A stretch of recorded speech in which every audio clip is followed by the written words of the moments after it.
Hello beautiful people, welcome সবাইকে আমার নতুন একটা ভিডিওতে। আমার ছেলে কিন্তু বরাবরই হচ্ছে ভিডিও এন্ট্রিটা শিখিয়ে দেয়, তবে আজকে কিন্তু সে আমাকে শিখিয়ে দেয় নাই। আজকে হচ্ছে আমি নিজে পণ্ডিতি করছি।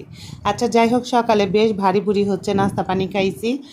নাস্তা পানি খাওয়ার আগের হচ্ছে এটা ভিডিও। ইস্তাকের দাদিমা বলছিল যে বাইরে থেকে হঠাৎ করে 8:30টার দিক সে বাইরে থেকে এসে বলতেছে যে যা কাজ করছো করছো, এখন আপাতত হচ্ছে এক হাঁড়ি খিচুড়ি রান্না করো, সাথে হচ্ছে ডিম ভাজি করো, আমি হচ্ছে অমুক বাড়িতে দিয়ে আসবো। আজকের এই খিচুড়িটা কিন্তু আমাদের বাসার জন্য না, কোনো এক বাড়িতে সমস্যা হয়েছে, সেই জন্য হচ্ছে খিচুড়িটা রান্না করা হয়েছে তাদের বাড়িতে পাঠানোর জন্য। তো খিচুড়ি রান্না টান্না করে আমার ছেলেকে বললাম যে হচ্ছে বড় একটা সসপ্যানে বেড়ে দিলাম, ছেলেকে বললাম তুমি যাও, আর আমাদের বাসায় যে কাজ করে তাকে সাথে হচ্ছে পাঠিয়ে দিলাম। ওগুলা সব গোছগাছ করে হঠাৎ করে যখন কোনো কাজ আসে না আর খুব তাড়াহুড়া থাকে, তখন আমি না শুধু ঘামতে থাকি। মানে যদি ওইটা খাবার জিনিস হয় তাহলে আরও বেশি টেনশন কাজ করে, মনে হয় তার পেটে না জানি কত ক্ষুধা, আমি যত তাড়াতাড়ি হচ্ছে খাবারটা রেডি করে সার্ভ করবো তত তাড়াতাড়ি হচ্ছে সে খেতে পারবে। এই জিনিসটা যখন আমার মাথার মধ্যে শুধু কাজ করে তখন হচ্ছে শুধু ঘেমে যায়। তো আলহামদুলিল্লাহ সেই ঝামেলা বলবো না, মানে সেই কাজটা সই সালামতে হওয়ার পরে আমি হচ্ছে এখন আসলাম দুপুরে রান্না বান্না করার জন্য।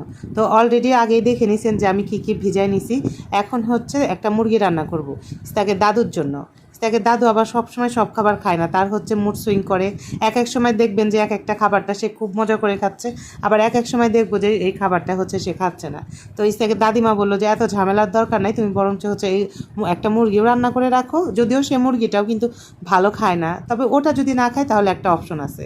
তো সেই কথা চিন্তা করে আগে মুরগিটাই হচ্ছে উঠাই দিলাম।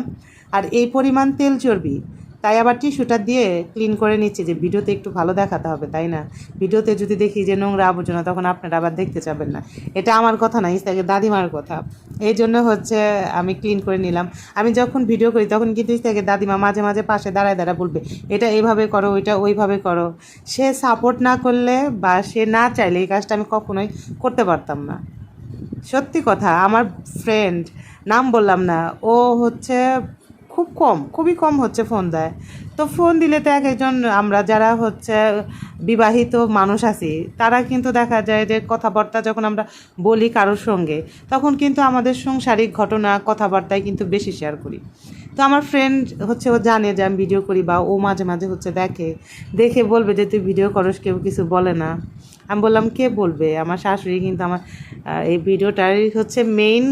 সে তার ইচ্ছা ছিল হচ্ছে ভিডিও করাবে, তো সেই ইচ্ছায় ভিডিও করতে করতে এখন হচ্ছে এটা না করলে আমারও কেমন যেন লাগে। আর এখন এমন একটা পর্যায়ে এসে গেছি না, এখন আমি চাইলেও সেখান থেকে হচ্ছে সরে আসতে পারবো না। এই কাজটা কিন্তু সহজ জিনিস না, অনেক কঠিন জিনিস। যে করে সে